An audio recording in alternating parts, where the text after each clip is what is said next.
नमस्कार दोस्तों, मेरे YouTube चैनल पर आप सभी का स्वागत है।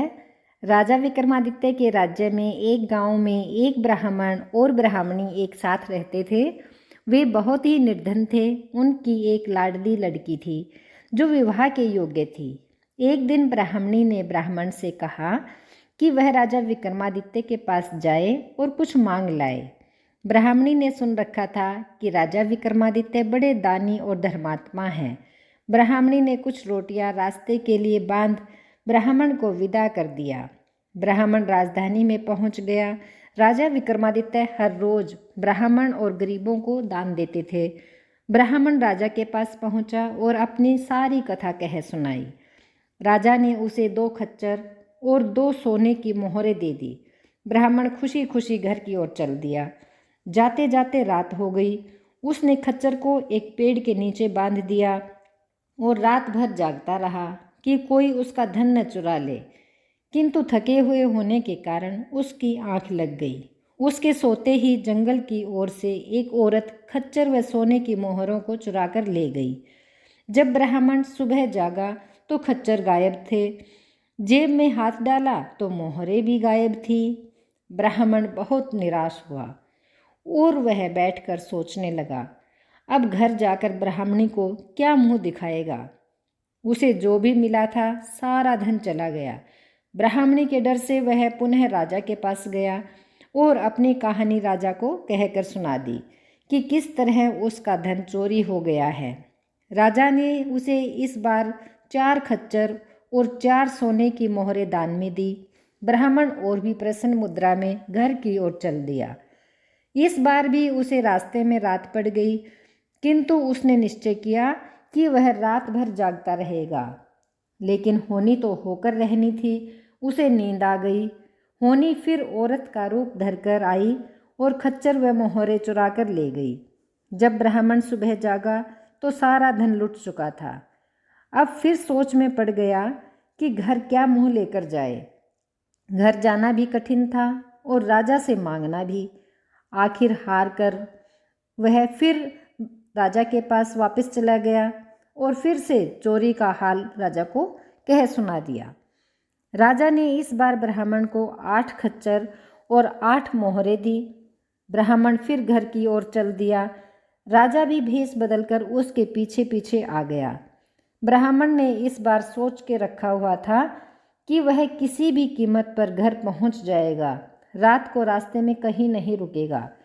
लेकिन जल्दी जल्दी चलने पर भी उसे रास्ते में रात हो गई। इस बार भी उसने जागते रहने की कोशिश की, परंतु उसे नींद आ गई।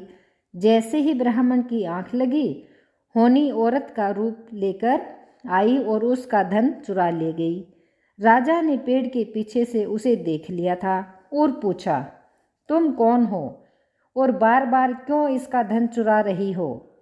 औरत ने बताया कि मैं होनी हूँ। मैं जिसे लग जाती हूँ उसके पास कुछ नहीं छोड़ती। तुम चाहे इसे कितना भी धन दे दो, मैं इसे कंगाल ही रखूँगी। राजा ने कहा, अच्छा, तुम्हें इतनी शक्ति है तो मुझे लग जाओ, मैं राजा हूँ, देखता हूँ तुम क्या कर लेती हो मेरा। होनी ने ब्राह्मण के खच्चर और धन वापस कर दिए और राजा को व्याप्त हो गई। राजा अपने महल वापस आ रहा था कि उसे कोढ़ हो गया। वह 1-2 दिन इधर उधर भटकता रहा। देखते ही देखते उसका सारा शरीर गलने लगा। राजा एक अन्य नगर में रास्ते के किनारे बैठ गया। आते जाते लोग राजा को दूर से भीख फेंकने लगे। एक बार एक तेलिन ने कोढ़ीन पर थोड़ा सा तेल फेंका। जब वो बाजार में तेल बेचने गई तो उसका तेल बढ़ गया और उसकी इच्छा पूर्ति हुई। दूसरे दिन तेली ने और तेल कोढ़ी पर फेंका।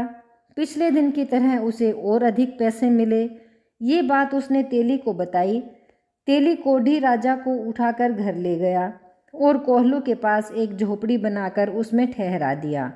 जब कोल्हू में तेल निकालने का समय होता तो वे राजा विक्रमादित्य को लाकर कोल्हू के पास बिठा देते और उम्मीद से ज़्यादा तेल निकलता। तेली के पास तेल ही तेल हो गया। इन्हीं दिनों उस राज्य की राजकुमारी पद्मावती का स्वयंवर होने वाला था। राजकुमारी ने एक बार राजा विक्रमादित्य को देखा था, तब से ही उसने निर्णय कर लिया था कि इसी राजा से वह विवाह करेगी। स्वयंवर में दूर दूर से राजकुमार आए हुए थे।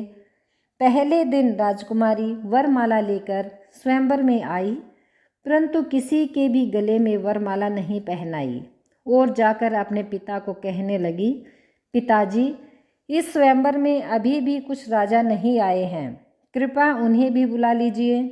दूसरे दिन भी राजकुमारी ने पूरी सभा का चक्कर लगाया, परंतु राजा विक्रमादित्य को न देखकर अपने पिता से सभी को बुलाने को कहा। अब राजा ने सिपाहियों को आदेश दिया कि कोई भूला भटका, लूला लंगड़ा कोई भी व्यक्ति हो, उसे यहाँ लाया जाए। सिपाही ने तेली के घर जाकर उस कोढ़ी अपाहिज व्यक्ति को देखा तो उसे उठाकर स्वयंवर में ले आए। राजकुमारी आई और सभा का चक्कर लगाया। अंत में राजकुमारी ने उस कोढ़ी व्यक्ति को एक कोने में बैठे हुए देखा, जिसके हाथ पैर बिल्कुल गले हुए थे, परंतु उसके सिर के ऊपर बादल का एक छोटा सा टुकड़ा छाया कर रहा था।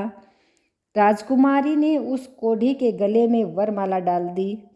सभी बहुत हैरान रह गए। राजकुमारी के पिता ने उसका विरोध किया, लेकिन राजकुमारी के आग्रह पर उनकी शादी कोढ़ी के साथ ही कर दी गई और उन्हें रहने के लिए अलग से महल बना दिया। राजकुमारी ने कोढ़ी की बहुत सेवा की। उसे मालूम था कि यह राजा विक्रमादित्य है, जो किसी श्राप के कारण इस प्रकार हो गए हैं। लोगों में भी अब ये खबर फैल गई और वे राजा के पास आने जाने लगे। राजमहल में धूमधाम से राजा का सत्कार होने लगा। एक दिन वो अज्ञात औरत होनी, कर्म, धर्म और भाग्य आपस में लड़ते झगड़ते राजा के पास आ पहुँचे। चारों ने राजा से फैसला करने के लिए कहा कि हम चारों में से कौन बड़ा है। कर्म बोला, मैं बड़ा हूँ। धर्म बोला कि मैं बड़ा हूँ। भाग्य ने कहा, नहीं, मैं बड़ा हूँ। और होनी बोली, नहीं नहीं, मैं सबसे बड़ी हूँ। राजा ने उन चारों से कहा, ना धर्म बड़ा है, ना कर्म और ना ही भाग्य।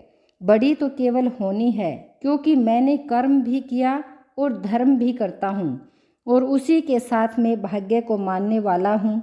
किंतु जब मुझे होनी ने आकर घेर लिया तो तुम में से किसी ने भी मेरी रक्षा नहीं की, इसलिए तुम बड़े नहीं हो सकते। मैं होनी से बहुत प्रभावित हूँ, इसके आगे मेरा कोई जोर नहीं चला। मैं इसे ही बड़ा मानता हूँ। ऐसा कहकर राजा ने उसे प्रणाम किया। राजा विक्रमादित्य की बात सुनकर होनी ने उन्हें अपने श्राप से मुक्त कर दिया। राजा का कुष्ठ रोग हट गया। ये देखकर राजा और रानी बहुत प्रसन्न हुए। उनका राजपाट भी पुनः वैसा ही हो गया जैसा पहले था। तो ये थी आज की कहानी। दोस्तों, कहानी आपको पसंद आई हो तो इसे लाइक और शेयर करें और ऐसे ही और कहानियों के लिए आप मेरे चैनल को सब्सक्राइब कर लें। धन्यवाद।